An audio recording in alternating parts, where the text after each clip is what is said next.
সাম্প্রতিককালে এই যে ফেনী জেলার ফুলগাজী, পরশুরাম, ছাগলনাইয়াতে যে বন্যা হলো, আকস্মিক বন্যা, সেই বন্যা পরবর্তী সময়ে আমরা লক্ষ্য করেছি যে বিভিন্ন রকম চর্মরোগ, পেটের অসুখ এবং অন্যান্য রোগে এখানকার লোকজন আক্রান্ত হচ্ছে এবং তাদের পর্যাপ্ত চিকিৎসা সহায়তা পাচ্ছে না।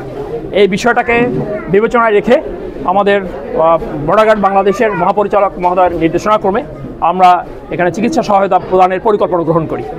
তারই অংশ হিসাবে ফেনী ব্যাটালিয়ন 4 বিজিবি তারা মেডিকেল ক্যাম্পেইনের পরিকল্পনা করে। এখন পর্যন্ত প্রায় 400-র মতো রুগী দেখা হয়েছে এবং ওনাদেরকে বিনামূল্যে ওষুধ সরবরাহ করা হচ্ছে, ব্যবস্থাপত্র দেওয়া হচ্ছে এবং আশা করছি আজকে সারাদিনে 1200 থেকে 1500 রুগী আমরা দেখতে পারবো। আমাদের দুজন মেডিসিন স্পেশালিস্ট রয়েছেন, তারা রুগী দেখছেন। যে এই বন্যার পানিবাহিত যে সমস্ত রোগ আছে সেগুলিকে যেন অ্যাড্রেস করা যায় সেটারই পরবর্তী কার্যক্রম আমরা এখন গ্রহণ করছি।